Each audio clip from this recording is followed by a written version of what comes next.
Okay, part 2 here, ellipses. So by definition, an ellipse is a set of all points x, y in a plane, the sum of whose distances from two distinct fixed points, which are called foci, the two focuses, is constant. Okay, so here's your point x, y. Here's your two distances. So again, if you were to add those two distances, so if you take d1 and you add it to d2, you're going to get this fixed constant called 2a. And we'll talk about what a is in a second. Okay.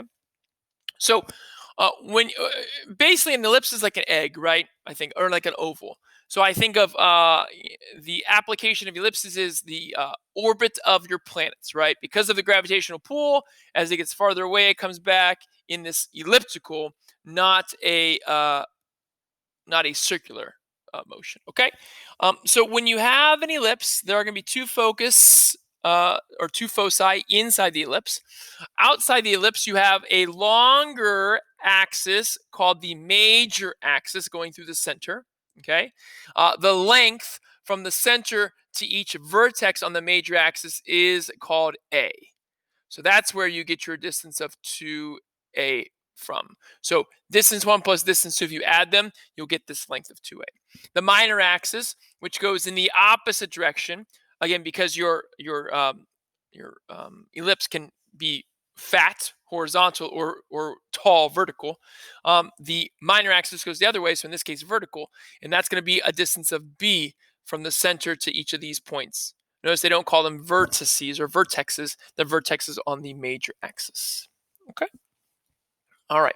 So when you're talking about the standard form equation of an ellipse, so if the center is hk and your major and minor axis lengths are 2a and 2b, again, adding up those a and b distances, here's your equations. So they do involve x minus h squared, y minus k squared, like the circle equation. But now if your horizontal axis is the major axis, as it says here, notice that the a is underneath the x, and it's a squared. It's always plus in between the two fractions, and the minor axis length, or half length b, is under there. Notice that it does say 1. That's always the case. It's always going to equal 1. Over here, now if your major axis is vertical, now your y gets the a underneath it, right? A squared. And then the x gets the b. So it's very similar, just depends on where the a and b go, which one's the major and minor axis. And then to find where the foci are, so again, there's going to be a focus maybe here and here. And then on this one, there'll be a focus here and here. I did not mention that those focuses are c units away from the center. Okay, so this is a length of c, and that's a length of c, that's a length of c, that's a length of c. To find that c, you use a version of Pythagorean theorem, except instead of adding the a squared and b squared, you're going to subtract. And again, the a should be bigger because it's part of the major axis. Again, I know this is a lot to absorb, to take in. Again, I'm just trying to introduce you to these ideas because I don't think your pre-calc teacher will tell you these. And if you do go on to take math in college, you might have to take an analytical geometry class, and you'll deal with things like this. Okay, so let's take a look at this example. So the example says, given an ellipse with foci at 0, 1, and 4, 1, and a major axis of length 6, find the standard form of the equation of the ellipse, and then we're going to graph it using Desmos graphing calculator. All right, so let's draw a picture first real fast. All right, so here's my coordinate plane. So these are my focuses, right? My foci, 0, 1. So let's go right. That's 0, 1. And then 4, 1. 1, 2, 3, 4, 1. So notice that the foci are horizontal from each other, meaning that this ellipse is going to be fat and wide, right? So it's going to look like this, part of this formula, okay? Now, it says that your major axis has a length of 6, so that means that this length is going to be 6, which means that your a value is going to be half of that, which is 3. So look at all this information we have from what we're given. Okay. All right. So how are we going to solve this problem? Well, we're going to go through it like this. We need to fill out this formula: x minus h squared over a squared plus y minus k squared over b squared equals 1. We need h, k, A, and B. So I have A. A is 3. We can find H and K because it's going to be right smack dab in between the foci. So if the foci is at 0, 1, and 4, 1, I think that 2, 1 is going to be the very center. So your center is at 2, 1. That's your H and K. Great. And now we just need our B value. And to find your B value, you have to use the formula C squared equals A squared minus B squared.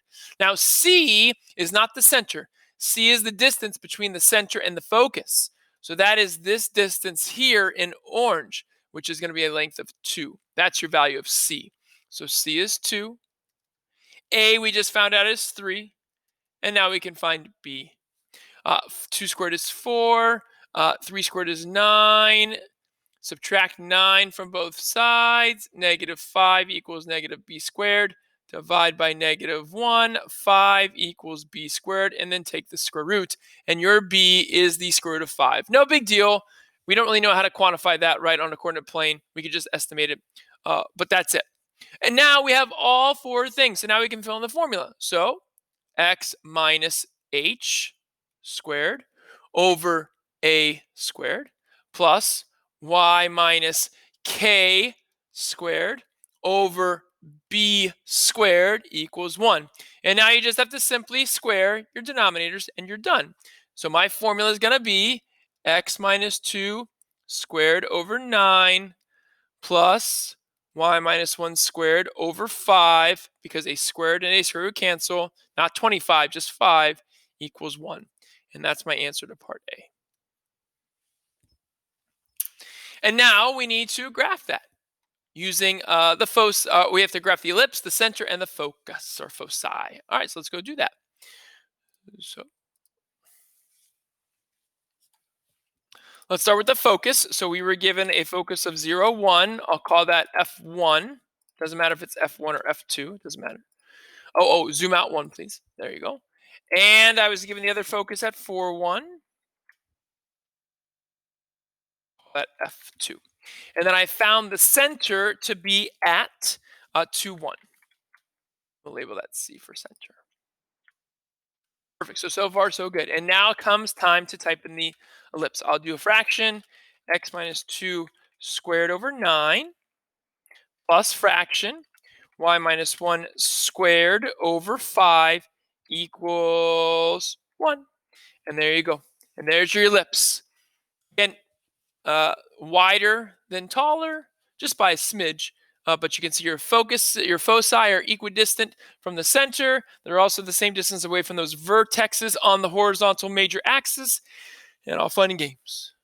So what you would do is you would copy and paste this into your graph, into your box for task number 3, I believe, right? Let's go see. Yep, task number 3, copy and paste it down here, and you'll be good to go. Again, use math type, use plain type, write it out, take a picture, insert it there, whatever you got to do to